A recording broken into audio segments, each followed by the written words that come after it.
Okay, this is your whole transform circuit diagram and also with the BLDC motor applications. Okay, these two transformers is step down transformer for the purpose of to step down the value from high voltage to low voltage side. Okay, then this is your rectifier circuit. First, in transform circuit, the input is DC voltage.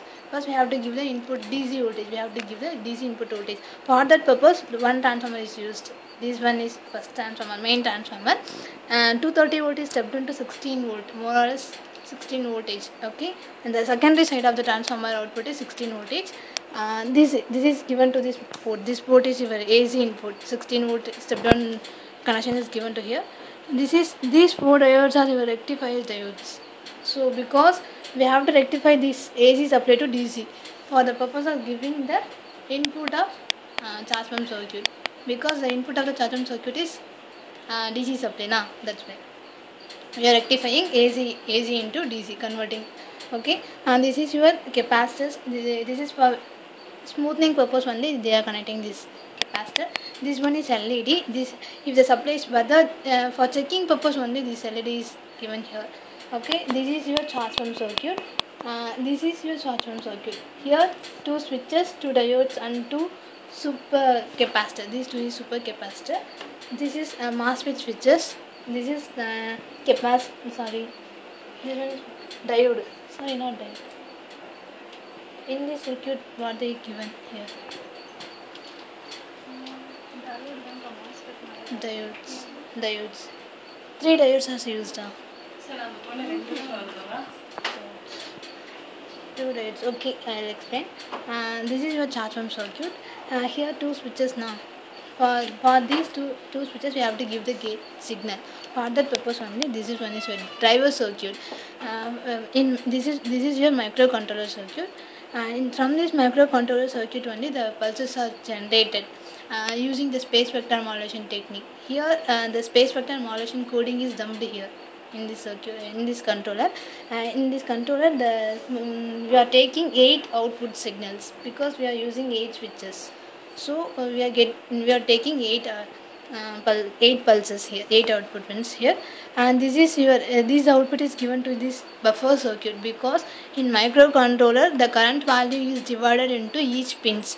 For example, it's the microcontroller carrying a 300 milliamp, means the 300 milliamp is divided into equally divided into 40 pins.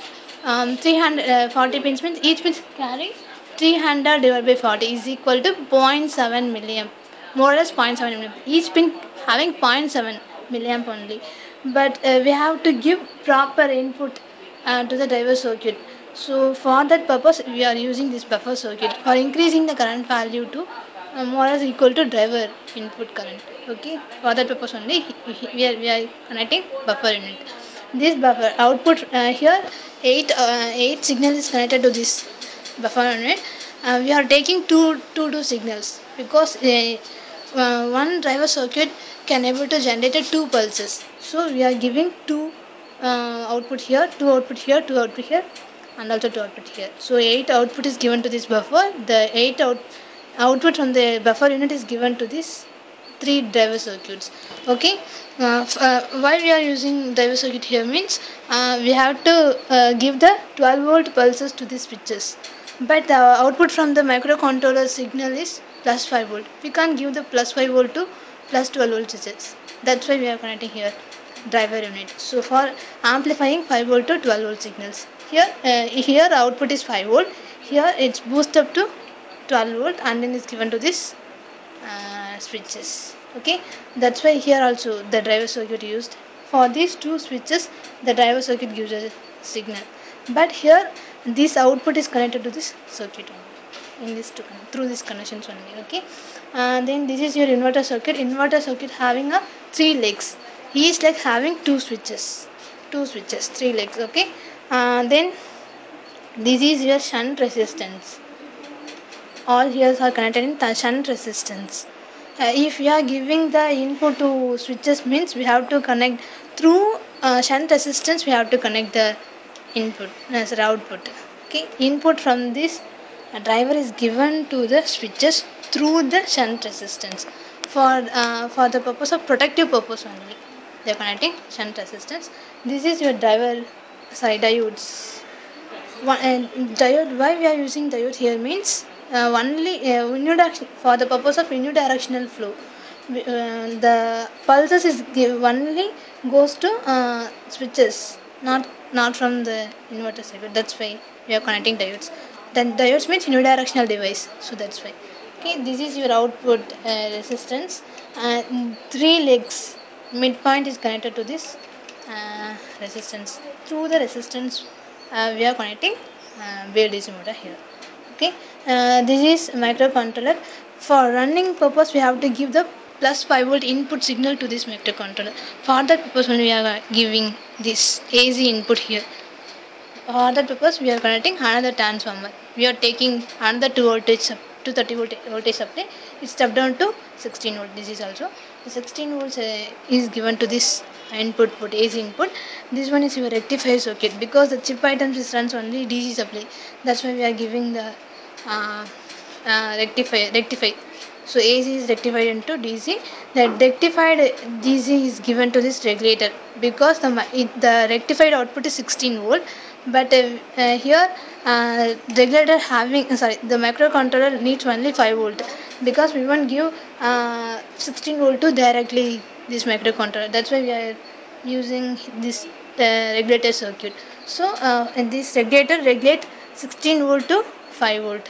So 5 volt supply only regulate to this microcontroller. That's why we are connecting this regulator. The number is LM7805. LM7805. Okay.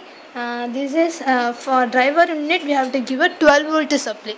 That's why we are connecting this regulator. LM7812. This is also LM7812. Okay. This rectified output 16 volt rectified. Now this rectified output is connected to this regulator. 12 volt is regulated to this regulated.